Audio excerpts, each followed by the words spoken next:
The same with the climate. And you understand we're dealing with usurpers, the same murderous gaggle of thugs at the top. They have an array of different ways of getting the earth down. They want to, like Bill Gates talks openly about this, getting the earth down to this reasonable growth rate or anti-growth, whatever it is, once they get the population down, like the Georgia Guidestones. First, they've got to get rid of this 7 billion people until they get to that figure of 500 million left on the earth that they feel they could contend with. Because they've got artificial intelligence and mechanization, automation, robotics, all this stuff. And they basically don't need humans anymore. So this is the way it goes. So we've got poisons in the food. They're sticking fluoride in the water. We've got GMOs in the food, among a host of other chemicals that are killing us. The aspartame. All this stuff, it's shortening our lives. It's killing people. It's a matter of fact. I lost a brother-in-law not too long in 2011, and he was drinking this diet soda. Poppy died of a heart attack. I got a mechanic friend that passed away a couple years ago. He was drinking that stuff. It's a matter of fact. If you listen to guys like Joseph Mercola, he talks about this. And who is the Blaylock? Russell Blaylock, the brain surgeon. He talks about the effects of wood alcohol in the system and how this affects the brain and everything else and causes death. Dubious warfare, well, obviously it causes death. Creating these terrorist groups supporting ISIS, which the New World Order and ISIS, the Illuminati, these people are all the same bunch. This aristocratic class, the royalty. These people are all one and the same in my book. And yes, indeed, war will, tend to reduce the population. You got this huge percentage of suicides, 22 veterans a day taking their own lives. They're not taking care of the vets the way they ought to. There's a lot of homeless vets out there. They're not giving the medical care they need to these veterans. So people are dying right and left. You got, again, the high suicide rate. This is not just the veterans. This is happening all over with people feeling hopeless.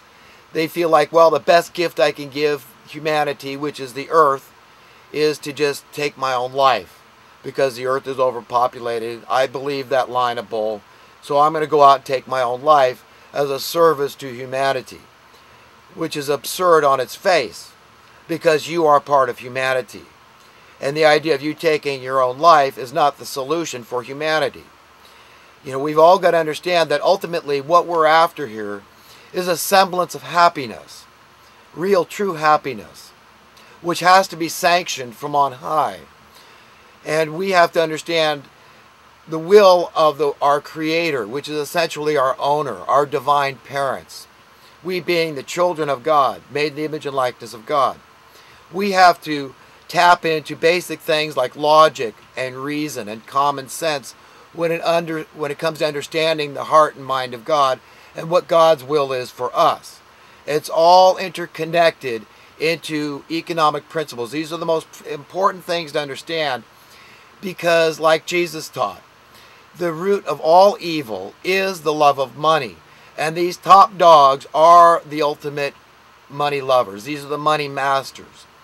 These people, for no good reason, have the copyrights to the money printing rights, which they're no more qualified to have than any one of us. The discussion of money printing brings me to talk about other economic philosophies like Keynesianism. And just to sum it up, because I have read some on Keynesianism and not a whole lot, but to sum up Keynesianism, basically the idea would be to have what's known as the velocity of money in the system. So this would be like cash flow was the theory, that this was the way to, run an economy. And, in its purest form, that could work. But you see, that's the pretext. That kind of thinking is the context for the kind of economic system we have now, where we know they're putting our country into debt to, unimaginable levels. And that money is not going into the society. It's not going into the cash flow. It's going into the pockets of a few. And this is what's causing this wealth disparity. And it's a bad thing. And all you people that are riding this wave high, man, you better step back and really think about where this thing is going for future generations. Okay, because it can't go on forever, and you are not going to amass the kind of dynasty necessary to keep, you know, your great-grandchildren and their children on, okay, going forever. So think long and hard before you think this system is so wonderful and the track that humanity at large is on. And America is setting the way, and California in particular, we're setting the way too for the rest of the nation and the world. If you think this is so great, well, please, please, I beg you, think twice, okay? Because listen, traditionally, and for good reason, home ownership has been the best metric for deciding prosperity. And home ownership in California now just fell below a majority of residents. This happened about 8 years ago, 9 years ago, I guess it was, when we reached that tipping point. And it was due to these liar loans where people got involved in these loans where they lied on their income because they were encouraged to do that by the lenders. We all know this stuff happened. You got real estate agents out there telling you real estate prices can never go down, puffing. We all know this stuff has been going on. So, in all fairness, we cannot pretend it wasn't and isn't still today to some degree. But right now, the damage is done. So we're past the point of no return. Basically, things have been solidified. They've been cemented with this wealth disparity. It's going to be very hard to turn this ship around now, like pulling teeth. Because it's in a course, the status quo wants it to keep going the way it's going. They want this trend to continue. A lot of people are benefiting, with the stock market and everything. And they have, so they have been getting richer. They say, well, I'm not rich, but if you had to choose right now which category you're in, there are only two choices, let's say.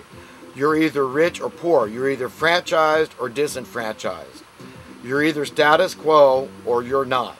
Okay, so in essence, you either fall under the rich category, status quo, or poor.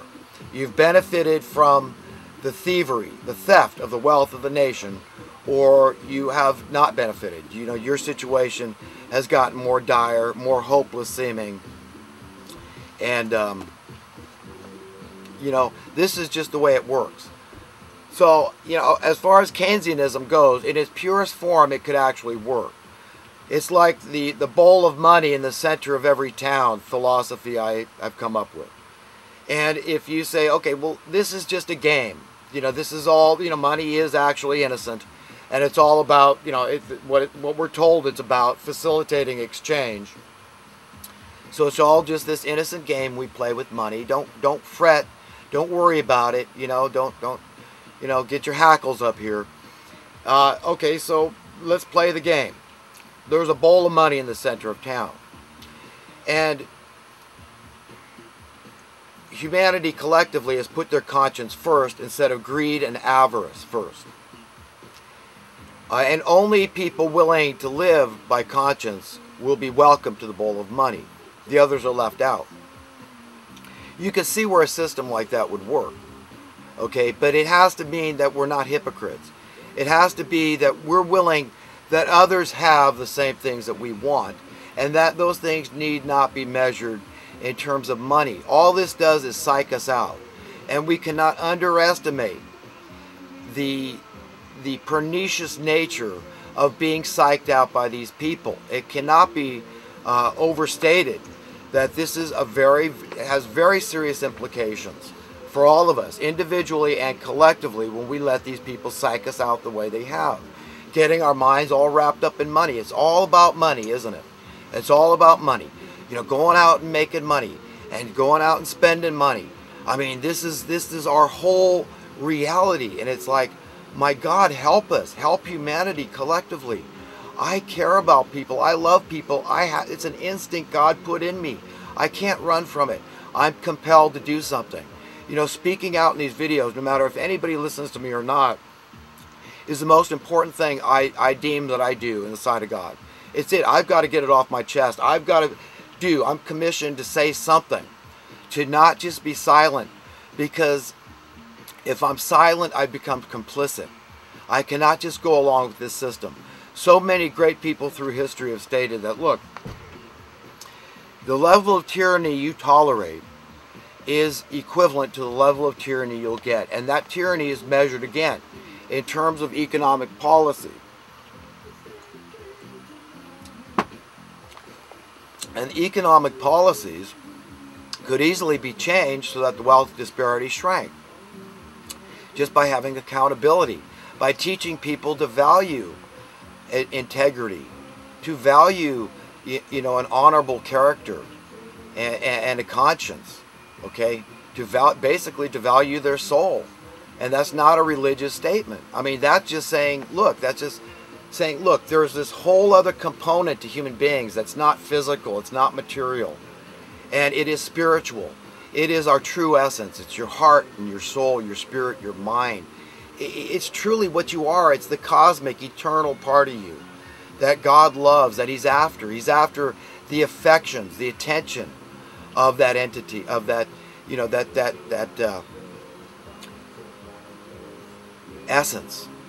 He wants to be friends. That's not a religious thing. That's just saying, look, we got these divine parents, and they love us more than the best parent on earth ever loved their children. This is it. And they're powerful. They did all this. They put all this into action. They gave us our senses. They let us share. They gave us this great bounty called earth and all the goodies therein. They belong to all of us. We were born unspeakably wealthy. That's the only true reality. You know, when we tap into these things, our reality changes profoundly. And all you're doing is, like Jesus said, store your treasures within. That's where it is. And nobody can take those things from you. They can kill your body, but beyond that, they can't do any damage. You know, you get to inherit that world you prepare yourself for. That world where it's perfect. Not for some.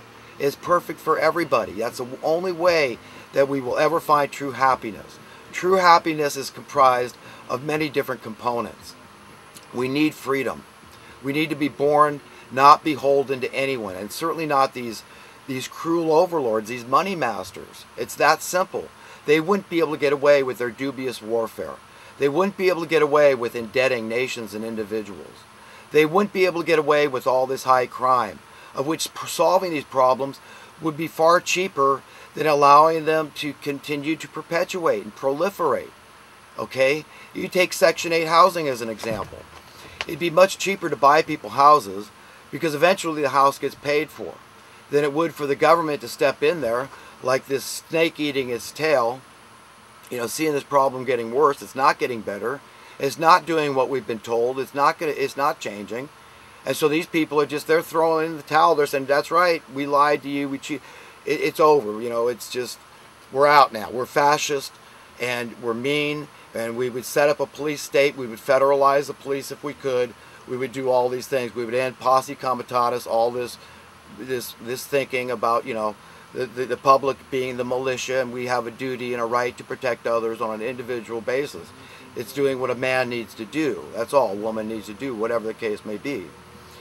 Okay, they want to, you know, you understand, they pulled out all the stops.